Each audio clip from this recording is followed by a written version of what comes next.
ಕರ್ನಾಟಕ ರಾಷ್ಟ್ರ ಸಮಿತಿ ಪಕ್ಷಕ್ಕೆ, ಕೆಆರ್ಎಸ್ ಪಕ್ಷಕ್ಕೆ, ಲಂಚಮುಕ್ತ ಕರ್ನಾಟಕ, ಭ್ರಷ್ಟಾಚಾರ ಮುಕ್ತ ಕರ್ನಾಟಕ ನಿರ್ಮಿಸೋಣ, ಕುವೆಂಪುರವರ ಸರ್ವೋದಯ ಕರ್ನಾಟಕ ನಿರ್ಮಿಸೋಣ, ಅಂಬೇಡ್ಕರ್ ಸಮಾನವಾದ ಕರ್ನಾಟಕ ನಿರ್ಮಿಸೋಣ, ಕೆಆರ್ಎಸ್ ಪಾರ್ಟಿಗೆ.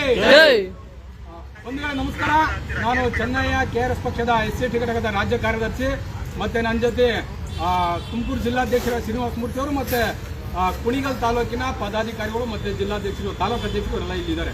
ಸೊ ಇದ್ರ ವಿಚಾರವಾಗಿ ನಾವಿವತ್ತ ಕುಣಿಗಲ್ ತಾಲೂಕಿನ ಸಾರ್ವಜನಿಕ ಆಸ್ಪತ್ರೆಯಲ್ಲಿನ ಒಂದಷ್ಟು ಅವ್ಯವಸ್ಥೆ, ಒಂದಷ್ಟು ವ್ಯವಸ್ಥಿತವಾಗಿ ಏನೇನು ರೂಪಿಸ್ಕೊಬೇಕು, ಏನೇನು ಆಗಬೇಕು, ಏನೇನು ಕೆಲಸ ಬೇಕು, ಏನೇನು ಮಾಡಿಲ್ಲ ಅನ್ನೋದ್ರ ಬಗ್ಗೆ ನಾವಿಲ್ಲಿ ಇವತ್ತ ಒಂದಷ್ಟು ಗೈಡ್ಲೈನ್ಸ್ ಇಟ್ಕೊಂಡು ನಾವಿಲ್ಲಿ ಬಂದಿದ್ದೀವಿ. ಆಸ್ಪತ್ರೆ ವ್ಯವಸ್ಥಿತವಾಗಿ ಇರಬೇಕು, ತಾಲೂಕಲ್ಲಿ ಒಂದು ಉತ್ತಮವಾಗಿ ಸಾರ್ವಜನಿಕ ಮತ್ತೆ ಒಂದಷ್ಟು ಬಡ ರೋಗಿಗಳಿಗೆ ಸ್ಪಂದಿಸಬೇಕು, ಯಾವ ರೀತಿ ಇದೆ ಇದು ವ್ಯವಸ್ಥೆ ಅಂತ ನಾವಿಲ್ಲಿ ತಿಳ್ಕೊಳ್ಳೋಣ ಅಂತ ಬಂದಿದ್ದೀವಿ. ಈಗ ಹೊರಗಡೆ ಸರ್ಕಾರಿ ಆಸ್ಪತ್ರೆಗಳಿಗೆ ಇದೇ ನಿರ್ದಿಷ್ಟ ಮಾನದಂಡಗಳನ್ನ ಸರ್ಕಾರ ರೂಪಿಸಿದೆ. ಆ ನಿರ್ದಿಷ್ಟ ಮಾನದಂಡಗಳು ನಮಗೆ ಗೊತ್ತಿರೋಂಗೆ ಇನ್ನೂ ಬೇಜಾನಿರುತ್ತೆ. ಒಂದು 25 ಪಟ್ಟಿನ ನಾವು ಇಲ್ಲಿ ಮಾಡ್ಕೊಂಡಿದ್ದೀವಿ. ಅದನ್ನೆಲ್ಲ ಇಲ್ಲಿ ಚೆಕ್ ಮಾಡ್ತೀವಿ. ವ್ಯವಸ್ಥಿತವಾಗಿ ಶುಚಿಯಾಗಿ ಇರಬೇಕಾದ್ದು, ಸ್ಕ್ಯಾನರ್ಗಳಾಗ್ಬೋದು, ಮೆಡಿಸಿನ್ಗಳಾಗ್ಬೋದು, ಹೊರಗಡೆ ತರಿಸಂಗಿಲ್ಲ, ಈ ಥರದ್ದು ಸುಮಾರಿದೆ. ನಾವು ಅದ್ರ ಲಾಸ್ಟಲ್ಲಿ ವೈದ್ಯಾಧಿಕಾರಿಗಳನ್ನ ಕಂಡು ಮನವಿ ಕೊಡ್ತೀವಿ.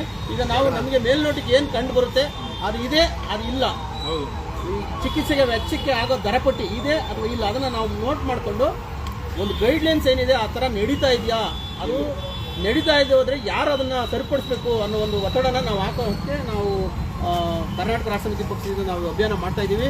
ಇದು ನಾನು ಎಲ್ಲ ಕುಣಿಗಲ್ನ ಎಲ್ಲ ಸಾರ್ವಜನಿಕರಿಗೂ ಕೈ ಮುಗಿದು ಕೇಳ್ಕೊಳ್ಳೋದೇನೋ, ಅಪ್ಪ ನೀವು ಯಾವುದಾದ್ರೂ ಪಕ್ಷದಲ್ಲೇ ಇರಿ, ಯಾವ ಪಕ್ಷದಲ್ಲಾದ್ರೂ ಇರಿ, ಆದರೆ ಲಂಚ, ಲೂಟಿ, ಭ್ರಷ್ಟಾಚಾರ, ಅಕ್ರಮಗಳು, ಅನ್ಯಾಯಗಳು, ಅತ್ಯಾಚಾರಗಳು ಸಮಾಜದಲ್ಲಿ ನಡೀತಾ ಇದ್ರೆ ಒಗ್ಗಟ್ಟಾಗಿ ಧ್ವನಿ ಎತ್ತುವಂತ ಒಂದು ಎದೆಗಾರಿಕೆಯನ್ನು ತೋರಿಸಿ. ನಾವು ಇವತ್ತೇನು ಸಣ್ಣದ ಒಂದು ತಂಡ ಇರ್ಬೋದು, ಆ ತಂಡದ ಜೊತೆ ನೀವು ಬನ್ನಿ, ಇದು ನಿಮ್ಮ ಮಕ್ಕಳ ಭವಿಷ್ಯ. ಆ ರೀತಿ ಎಲ್ಲರೂ ಸೇರಿ ಒಂದು ಉತ್ತಮ ಭವಿಷ್ಯವನ್ನ, ಉತ್ತಮ ನಾಡನ್ನ ಕಟ್ಟೋಣ. ಆ ದಿಕ್ಕಿನಲ್ಲಿ ನೀವು ಸಾಧ್ಯ ಆದರೆ ಸಪೋರ್ಟ್ ಮಾಡಿ, ಇಲ್ಲಾಂದ್ರೆ ನಾವು ಏನು ಮಾಡ್ತಿದ್ದೀವಿ ಅಂತ ನೋಡ್ಕೊಂಡಾದ್ರೂ ಇದು ಮಾಡಿ.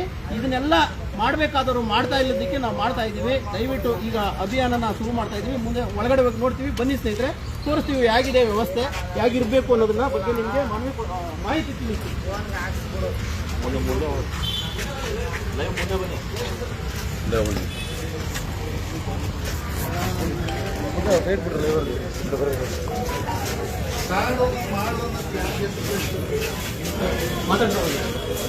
ಇವತ್ತು ಬುಧವಾರ ಅಂದರೆ ಕುಣಿಗಲ್ನ ಒಂದು ಸಂತೆ, ಇವತ್ತು ಒಂದಷ್ಟು ವಿಶೇಷವಾದ ದಿನ ಈ ತಾಲೂಕಲ್ಲಿ. ಇದ್ರ ವಿಚಾರವಾಗಿ ಈ ಆಸ್ಪತ್ರೆಯಲ್ಲಿ ಜಾಸ್ತಿ